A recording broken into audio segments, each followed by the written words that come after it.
Hello, and welcome to episode 3. If you are watching this video, I imagine you've watched the first 2 parts to this video essay. If you haven't, go check them out, as I explore the context behind the creation of this score and how it was constructed. In this video, I will be discussing thematic coherency and the presentation of the score within the condensed cantata. I hope you enjoy. The film Alexander Nevsky is split up into 9 distinct scenes. Of these 9 scenes, there are approximately 27 cues of music where Prokofiev had written music. These 27 cues were reduced into a 7-movement cantata known as his Opus 78. Now, within these 9 scenes in 27 cues, Prokofiev had written 14 different themes and leitmotifs for the film. Now, these themes and leitmotifs basically mean that musical continuity is kept within the film. Certain characters and certain situations are given a musical identity, such as a rise, Russian people, which occurs in Cue 7 and 10, in Our Native Russ, which occurs in 7, 8, 9, 10, 22, and 25, as well as the Song of Alexander Nevsky. However, within the cantata, there were 2 themes that were left out from the film version. Of the 14 themes in the film, these 2 that do not get seen in the cantata are the themes known as The Prisoners and Spears and Arrows. One must understand that within film scoring, sometimes a composer has to make cuts and decisions that they'd rather not make, but ultimately it's the director's choice in the end of whether it'll benefit the movie or not.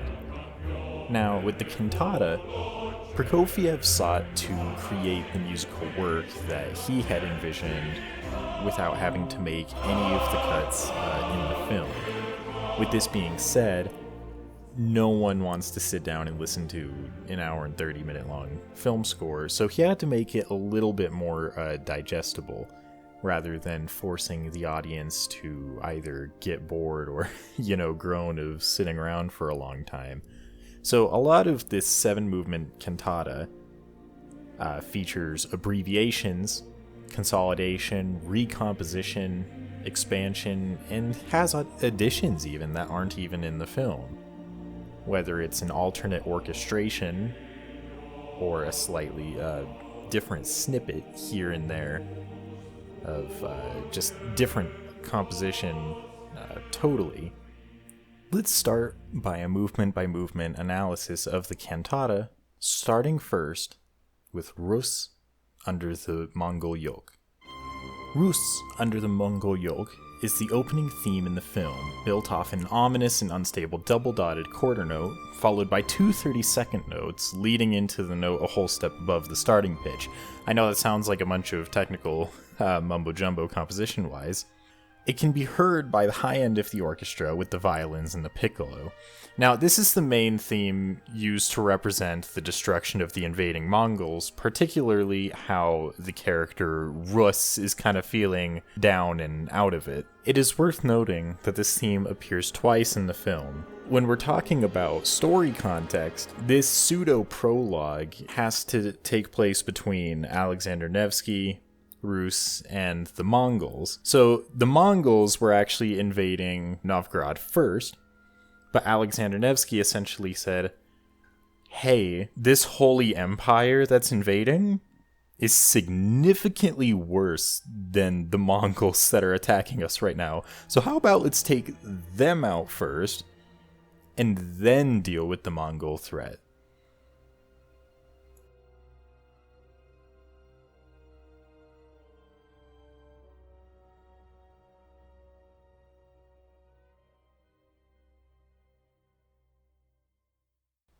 The next movement in this work is the theme given to Alexander Nevsky himself. A common trend in modern film scoring is to include a dramatic and sometimes operatic choir into the picture, such is the case with Howard Shore's Lord of the Rings. Song About Alexander Nevsky is one of the more prolific themes in this film and represents the triumph and strength of Nevsky. Prokofiev utilized the choir in this work to give the impression of the voices of grateful peoples amidst his victory. This piece is very warm, nostalgic, almost heavenly, really, when it's talking about the success of the Russian people and how they have to win, and it's part of that propaganda once again. But, like I said in the last video, it's worth noting that the characters within the film, particularly Alexander Nevsky, has been likened to Stalin himself. So when you listen to this theme, try to picture Stalin in your head. Now, because of the context of today, you're probably thinking, wow, this makes absolutely no sense to put up with a dictator like Stalin. But what they were going for was a nationalist approach to where Stalin was basically the good guy. He was the king, he was the victor of the whole film, essentially, even though he wasn't in it.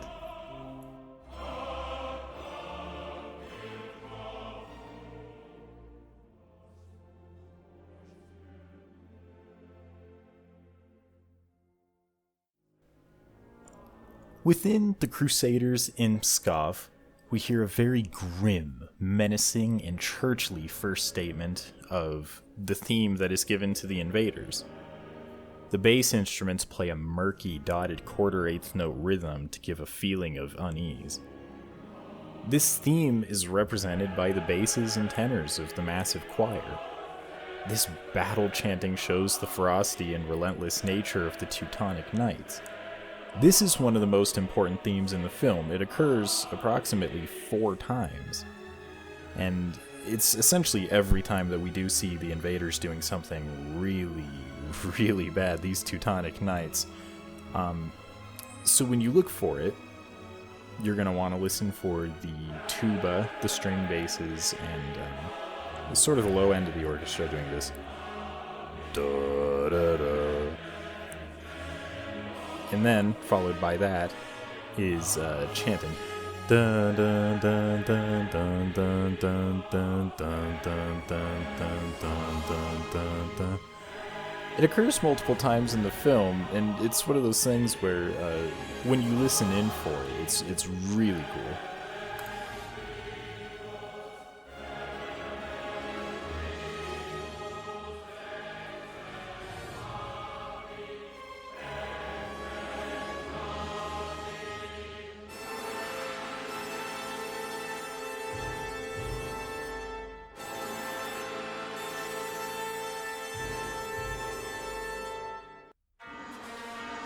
Our fourth movement in the cantata represents the theme for the Russian peoples. This piece is called Arise, Russian People. It's very fitting. This plays during the scene in which Nevsky calls upon his people to rise up and fight back, and he calls upon many people, as he travels to different cities, basically rallying the Russians to fight back. Chimes start off the movement almost like church bells calling the people out of their homes. It's obvious that the folk chanting represents the city folk, whereas the soft and calm part elevates the humanity of our characters, and it prods us to hear their voice. Industrial might reeks throughout the movement in the form of the gong, tam, and cymbals. I liken it to the Uruk-hai in The Fellowship of the Ring, when they're being birthed and we hear the dun dun dun dun dun dun. I think that's the closest thing that it can be related to, but it wants us to show the strength of our Russian heroes.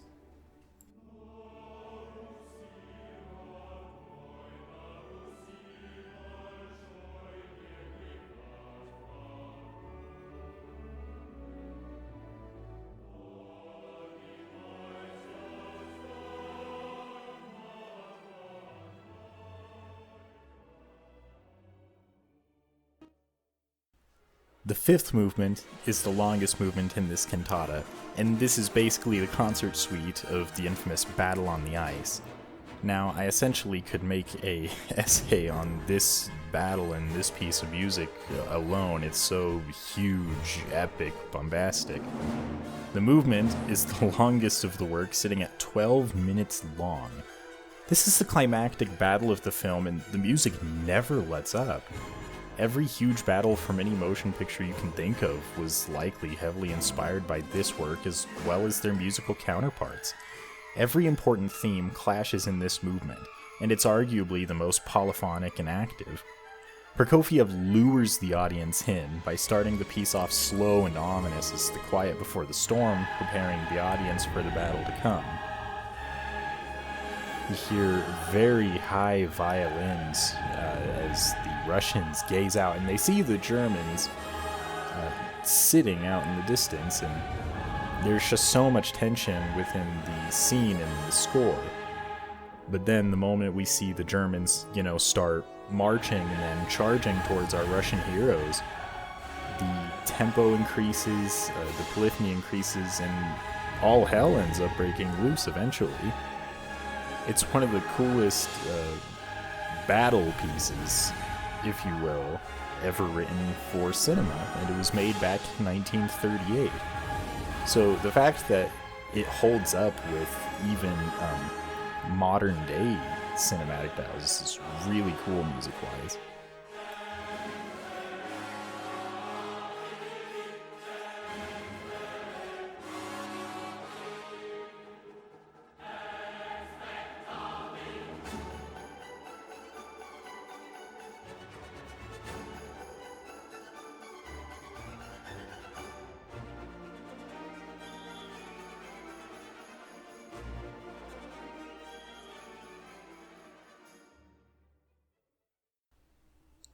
In the final part of the Lord of the Rings trilogy, The Return of the King, audience members will remember the vast field of the dead where our heroes search for loved ones and they're mourning all the destruction around them.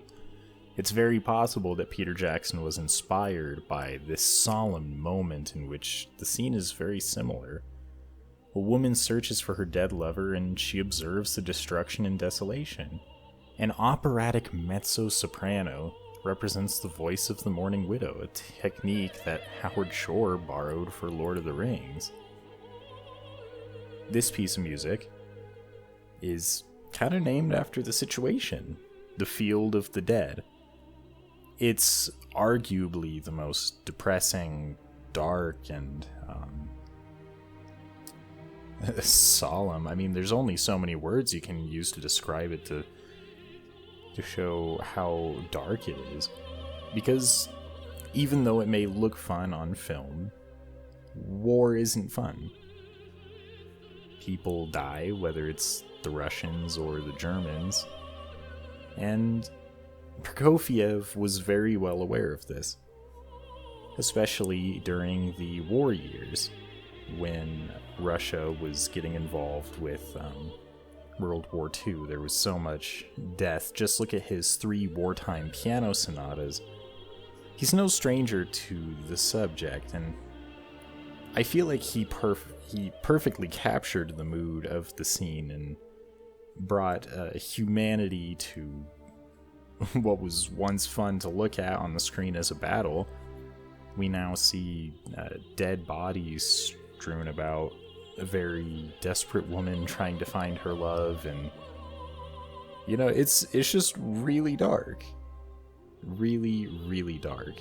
And so even though it's not particularly my favorite movement of the cantata, I do think it's one of the most significant, one of the most meaningful.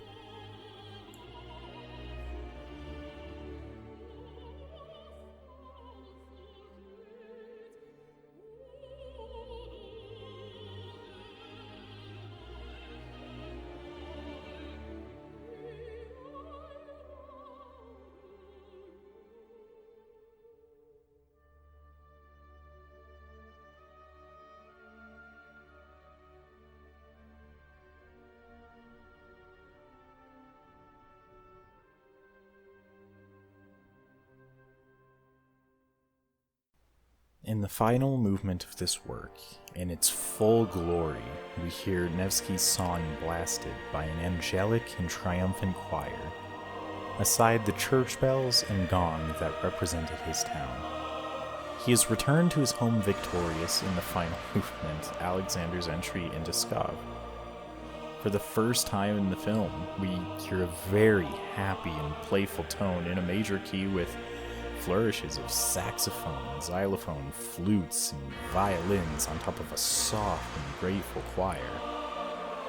It's worth noting that his hometown has a very hymn-like, churchly identity. A sweeping and huge build-up with the full representation of the orchestra ends the work on a triumphant and happy note, leaving the viewer to many chills. At least that's what it did for me. Once again, the propaganda is kind of what fuels this movement, in a sense, because even though the real-life story did end like this, Alexander Nevsky returning to his homeland and saying, "Hey guys, we won," and getting all excited and everyone's all happy. Even though that was a true event, part of the whole purpose that the film had to end this way was so that the Russians had their victory, and so that when the audiences left the theater, or in this case, the cantata, so kind of both, when they left the theater, they could have a smile on their face and say, "Man, those good guys are really cool. This was a really great movie, and I feel very optimistic because of the end of it." It's almost kind of the equivalent of going out and seeing Saving Private Ryan as an American, or any of our wartime films. We see our side winning, or rather, we see atrocities being seized, because sometimes when I watch a war film, I don't necessarily feel happy that anyone won. I'm feeling more kind of sad at everything that, every side had lost, people-wise, economy-wise, and, just the world having to recover from the war. This film was not like that. It had its moment during the Field of the Dead, where that was kind of the time to mourn and say, "Man, war sucks. War is really bad. We hate this. Let's feel bad for our characters." But in a very almost Disney-like fashion, it ends really, really happy. The last chord, particularly, you expect it to cut off sooner than it does, but with the xylophone and the hanging bells, we're just left to a wash of texture, probably the loudest the orchestra can play without creating too much distortion. It constantly crescendos, hits that really, really loud note at the end, holds it, and then releases, giving the audience a feeling of closure, not just within the music, but within the story itself.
To say Prokofiev took his job seriously is an understatement. The art of storytelling is something he excelled at through use of leitmotifs, script painting, and orchestration. Prokofiev's experimentation in medium is a testament to his timeless creativity and bold compositional choices. Some critics argue that film music is derivative and has no place in the classical canon. I do agree that some scores really are background music, and the thought of artistic merit wasn't really being thought of. Simply trying to just fill in the silence of the film, but to deny the passage into canon of work by clear artistic symphonic film composers just because of their medium is silly. When Prokofiev saw film, this new medium, he saw it as an opportunity to show his art through a new vessel. And I might add, he succeeded very wonderfully. This concludes my 3-part essay on Prokofiev's Alexander Nevsky. I've been wanting to make essays and score analyses on this channel for a long time. It's possible that I may add another part to this essay eventually, but for now, I think 3 is enough. Thank you very much for joining me on this lengthy journey. If you'd like me to make more essays in the future, let me know in the comments, and don't forget to show your support and subscribe. Thank you very much.